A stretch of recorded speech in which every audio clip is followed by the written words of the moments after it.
अस्सलाम वालेकुम, मैं हूँ बुशरा एंड आप देख रही हैं बुशरास कोचिंग लेट नॉट मैथ या मिस्ट्री में। आज हम सॉल्व करने वाले हैं एलिप्स की मिस्ट्री। तो क्या किसी को पता है कि एलिप्स की शेप कैसे होती है? एलिप्स की शेप होती है हमारे पास कुछ इस तरह से, एक ऐसी शेप होती है। यस, मतलब ना पूरी गोल नहीं होती, ठीक है ना, ओवल की तरह होती है। ओवल वो जो बचपन में हमने पढ़ा था, यू जो होता है, ठीक है, दैट्स लाइक अंडे की तरह होती है, लेकिन ऊपर और नीचे दोनों बराबर होता है, ठीक है। अंडे में तो एक जगह जो है वो ज़्यादा ऊपर होती है और ये नीचे, ऐसा होता है ना। तो ये ऐसा नहीं है, इसमें हमारे पास जो है सर्कल को थोड़ा सा ऊपर से दबा दें तो एलिप्स बन जाता है हमारे पास, ठीक है। एंड एलिप्स का अगर हम एरिया देखें तो 0 2 पूरा सर्कल बनाना है तो 2 पाई हम कवर करेंगे, ठीक है। सो हमारे पास जो होती है पूरी की पूरी 0 से 2 पाई तक हमारे पास यहाँ पे लिमिट होती है, ठीक है। ये तो हो गई लिमिट की बात और ये तो हो गई हमारे एलिप्स की शक्ल की बात। अब अगर हम लोग यहाँ पर देखें तो हमें बोला गया है कि एरिया इनक्लोज बाय एलिप्स हमने फाइंड करना है, ठीक है ना। यानी एरिया जो इसके इनक्लोज हो हमने सिर्फ वो फाइंड करना है, बाहर के एरिया से हमारा कोई लेना देना नहीं है, ठीक है ना। अपना अपना गैर गैर, ठीक है। तो हम वही मुहावरा यहाँ पे चलाएंगे, ये वाला हमारा अपना एरिया है तो कहते हैं ना अपने इलाके में रहो, तो ये हमारा इलाका है। सो हमने सिर्फ यही इलाका फाइंड करना है, ठीक है ना। हमने दूसरे के इलाके में धागा जगह ही नहीं करनी, ठीक है ना। तो चलिए ये देख लेते हैं। और एक और बात, यहाँ पर हमें जो है बोला गया है कि इनक्लोज इलिप्स तो फाइंड करना है, लेकिन साथ में हमें इलिप्स का फॉर्म दिया गया है। बट हमेशा ऐसा नहीं होता कि हमें फॉर्म गिवन होती है, कभी कभी जो होते हैं वो सामने वाला आपको कंफ्यूज करने के लिए आपको ये फॉर्म नहीं देता, ठीक है। तो ये फॉर्म आपको याद होनी चाहिए, ठीक है। So this form will help you a lot. एक दफ़ा ऐसा हो गया था, हाँ BS का पेपर था, ठीक है। एंड हमें जो था कौन सा, वो मुझे सब्जेक्ट नहीं याद, कोर्स नहीं याद मुझे कि कौन सा कोर्स था, बट उसमें ना हमारे पास वो थे कम्यूटेटिव लॉ और कम्यूटेटिव डिस्ट्रीब्यूशन, ये वाले सारे थे ना। तो उसमें जो था हमारे पास आ गया था कम्यूटेटिव डिस्ट्रीब्यूशन, ठीक है। कॉम्पिटेटिव डिस्ट्रीब्यूशन आ गया था, वो इस साइड भी होता है इस साइड भी होता है, लेकिन उसके पेयर्स चेंज होते हैं ना, लेकिन आंसर इक्वल आता है, जैसे कि A + B = B + A, ठीक है। लेकिन उसमें ना फंक्शन काफ़ी बड़े बड़े थे, तो उन्होंने ना क्या बोला, उन्होंने बोला सॉल्व करो। अब हमें शक्ल दी ही नहीं, ओह माय गॉड। हम बैठे हुए थे, हमकी तो शक्ल याद थी, तो इसीलिए हमेशा शक्ल याद होनी चाहिए, सही है ना। जब ऐसी कोई स्टैंडर्ड फॉर्म होती है ना तो वो लोग अक्सर कंफ्यूज करने के लिए नहीं देते, और हमें भी नहीं दी थी भाई वो शक्ल, ठीक है ना। कॉम्पिटेटिव लाके हमें भी वो शक्ल नहीं दी थी। अब हाँ, हमने सारा पेपर कर लिया। जब BS के मिड टर्म्स होते थे तो वो 1 घंटे का होता था। 3 शॉर्ट होते थे, 2 लॉन्ग होते थे, 6 फिल इन द ब्लैंक्स होते थे, ठीक है। 6 फिल इन द ब्लैंक्स कर लिए, 3 शॉर्ट कर लिए, 1 लॉन्ग कर लिया। अब 1 लॉन्ग ये जो था ये लॉन्ग में गिवन था। अब हम इंतजार में बैठे थे, ओ इसका जो है जनरल फॉर्म क्या था।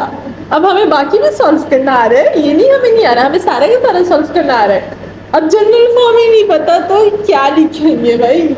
ये चीज़ जो थी ना बंदे की स्किप कर जाती है। अब हमसे स्किप हो गया था कि यार हमें सॉल्व करना तो आता है, लेकिन जनरल फॉर्म क्या थी, जनरल फॉर्म पता चलेगी तो सॉल्व हो जाएगा ना, मेथड सारा आता है, लेकिन वैल्यू का नंबर वैल्यू नहीं पता कि क्या वैल्यू है। तो ऐसा ही आपके साथ भी हो सकता है, ठीक है ना। आपके साथ भी ऐसा हो सकता है कि आपको बोला गया हो कि find the area enclose bye ellipse और स्टैंडर्ड फॉर्म ही ना दे, फिर आप बैठे रहेंगे, ठीक है। ज़्यादातर लोग फिर उनको असल में होता याद है, लेकिन जब नई चीज़ गिवन होती है ना कोई, तो उसमें फिर बंदे को डाउट हो जाते हैं, ये क्या ये था यार, ये नहीं था यार, अब मैं क्या लिखूंगा, है ना। तो ऐसा हो जाता है। तो हमने क्या करना है, हमने पहले से तैयारी करनी है, हमने स्टैंडर्ड फॉर्म को याद कर लेना है कि x² / a² + y² / b² = 1। This is our standard form of ellipse, ठीक है।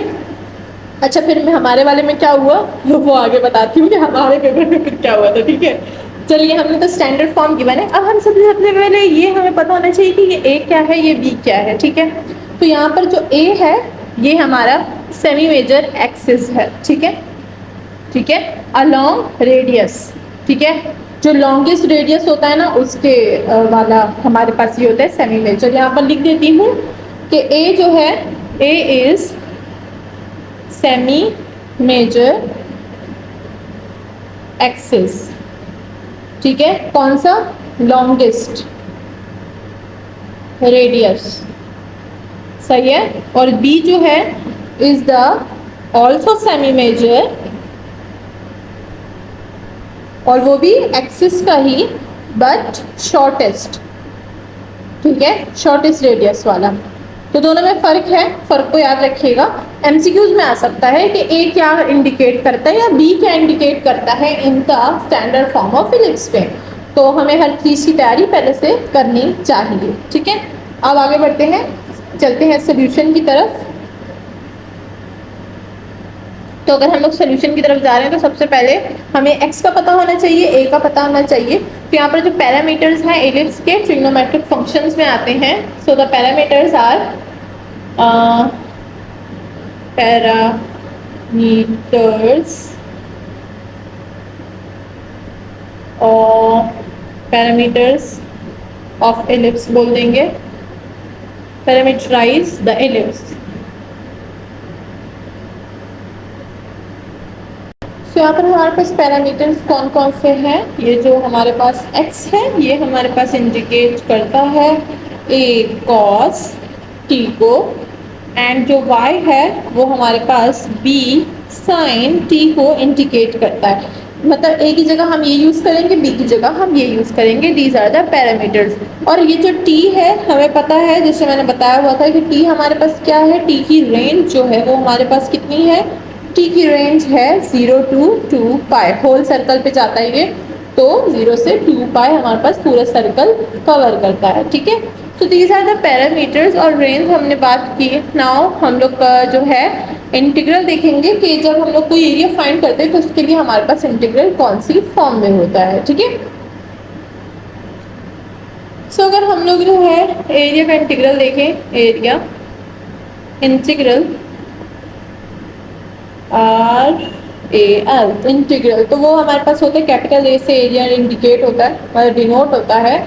और साथ में हमारे पास दो इंटीग्रल होते हैं, double integral with range with D of A, ठीक है। तो यहाँ पर जो है हम क्या करेंगे, हम सिंपली यूज़ करेंगे ग्रीन थ्योरम, ताकि हमारे पास जो एरिया है वो कवर हो जाए, ठीक है। तो चलिए यहाँ पर ग्रीन एरिया हम लोग ग्रीन एरिया कहती हूँ, ग्रीन थ्योरम यूज़ कर देंगे, ठीक है। तो ग्रीन थ्योरम से क्या होगा कि हम लोग इजीली इसको सॉल्व कर सकते हैं, ठीक है।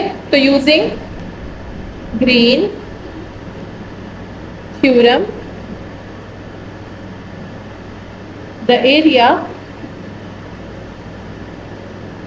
Can be converted into a line integral around the boundary, ठीक है। तो ये हमारे पास जो है एरिया इंटीग्रल है of the region, of the region. Statement यहाँ पर मैंने लिख दी। अब यहाँ पर जो है मैं ग्रीन थ्योरम का जो थ्योरम है वो लिख दूंगी, जो कि है हमारे पास a equal to 1/2 with integral of alpha region R, और साथ में हमारे पास आएगा x डी ऑफ y माइनस y and D of x, ठीक है। तो ग्रीन थ्योरम आपको याद होना चाहिए, इसकी बस स्टेटमेंट आप याद रखें और इसी से जो है आप सारा का सारा प्रॉब्लम जो है वो सॉल्व कर सकते हैं, ठीक है। तो this is the green area जो कि मैं यहाँ पर लिख चुकी हूँ, आप अपने पास नोट डाउन कर लें। और चलिए बढ़ते हैं आगे, इसमें जो है चीज़ों को पुट करते हैं, ठीक है। Now we will use this green area, मतलब ग्रीन थ्योरम। मैं फिर से ग्रीन एरिया बोल रही हूँ, ठीक है।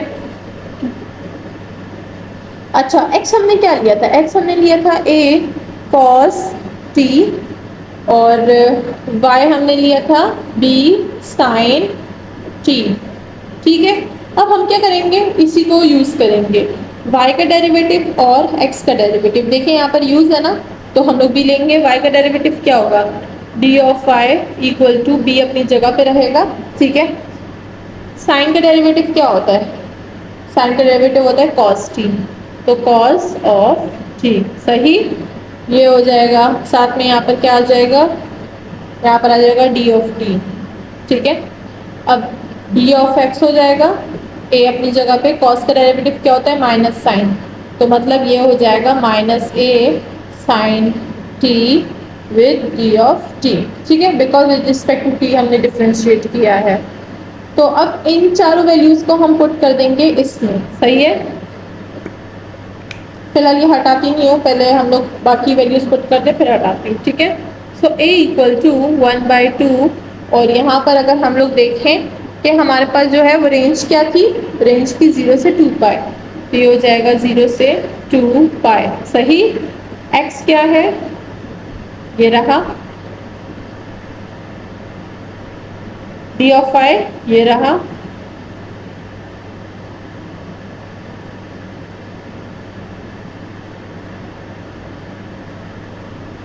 ठीक है। देन माइनस y क्या है, ये रही है, और d ऑफ x कहाँ है, ये रहा, minus into minus plus d of t, ठीक है। ये हो गया हमारे पास हमारा इंटीग्रल। अब एक जो है बड़ा ब्रैकेट लगा ले ताकि ये इंटीग्रल जो है बोथ पे अप्लाई हो जाए, सही है। तो ये हमारी वही सारी की सारी वैल्यूज थी जो कि हमने यहाँ पर पुट कर दी, ठीक है। होप के सबको समझ आ रही होगी यहाँ तक, जो भी सारा का सारा काम हमने किया है। अब इसको सिंप्लीफाई करते हैं, ठीक है। तो इसको भी हटा देते हैं। अब अपने पास मुझे स्टॉप करके जो है इसको नोट डाउन कर ले, ठीक है। 1/2 अपनी जगह पे रहेगा, 0 से 2 पाई भी अपनी जगह पे रहेगा, इसको मल्टीप्लाई कर देंगे तो ये क्या हो जाएगा, A B cos square T and D of T, plus ये हो जाएगा A B sine square of T with D of T, और ये ब्रैकेट अपनी जगह पे, ठीक है। अब अगर यहाँ पर हम देखें तो क्या ए बी और ए बी कॉमन ले सकते हैं, ऑफ कोर्स।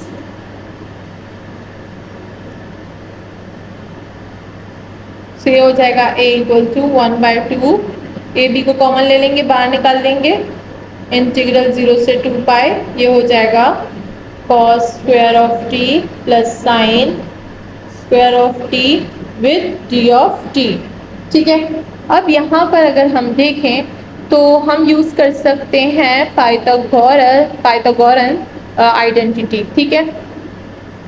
अब वो कौन सी आइडेंटिटी होती है, काफ़ी दफ़ा हम यूज़ कर चुके हैं एग्जाम्पल 1, एग्जाम्पल 2, एग्जाम्पल 3 में।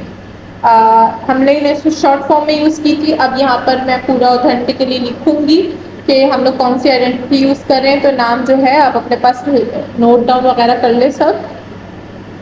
तो पाइथागोरन थ्योरम है हमारे पास, ये है पाइथागोरन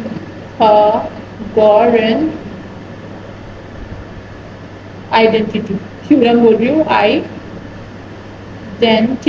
ठीक है, जो कि होती है cos square T plus sine square of T equal to 1, यानी ये इन दोनों का स्क्वायर जब आपस में सम होता है तो हमारे पास 1 के इक्वल होता है। तो इस पूरे की जगह हम क्या यूज़ करेंगे, 1 यूज़ करेंगे। This will be A square, ये हो जाएगा ए बी बाई 2 एंड 0 से 2 पाई, यहाँ हो जाएगा 1 and D of T, because हमने पाइथागोरन थ्योरम यहाँ पर यूज आइडेंटिटी यूज कर ली यहाँ पे, ठीक है। अब इसको इंटीग्रेट करना इज वेरी वेरी इजी। जब हमारे पास 1 होता है विद रिस्पेक्ट टू जो भी चीज़ हम लोग उसको जो है इंटीग्रेट करते हैं तो वही चीज़ हमारे पास आ जाती है। यानी यहाँ पर आ जाएगा टी, जिसकी लिमिट होगी 0 से 2 पाई। अब सिंपली इसका लिमिट पुट करेंगे, we will get the area enclose by the ellipse, ठीक है। तो चलिए इसको यहाँ पर इसमें लिमिट पुट कर देते हैं। ये हो गया a equal to a b by 2 t 2 pi और 0, सही है। ये होगा a equal to a b by 2 pi upper limit minus lower limit, तो ये हो जाएगा हमारे पास ए बी बाई 2, ये हो जाएगा 2 पाई, ठीक है। 2 और 2 कैंसिल, पाई ए बी जो है वो हमारे पास हमारा एरिया आ चुका है। So the final area of the ellipse is pi AB. This is the area where A is the major axis and B is the major axis of shortest radius and this is the longest radius. याद रखिएगा, MCQs में आ सकता है। इसी के साथ हमारी जो एग्जाम्पल नंबर कौन सी थी, दोबारा से देखते हैं। Example number 5, which is the last example of this exercise. इसके बाद हम स्टार्ट करेंगे एक्सरसाइज, तो मेरे साथ ही रहिएगा इस चैनल पर और सब्सक्राइब कर दीजिए चैनल को, साथ में बेल आइकन प्रेस कर दीजिए ताकि मैं जो नेक्स्ट वीडियो अपलोड करूँ आपको उसकी नोटिफिकेशन टाइम टू टाइम मिलती रहे। इसी के साथ आप मेरी ऑनलाइन क्लासेस ज्वाइन कर सकते हैं जिसकी सारी डिटेल्स वीडियो के एंड में है। मिलते हैं नेक्स्ट वीडियो में with the exercise. This is a very time taking videos.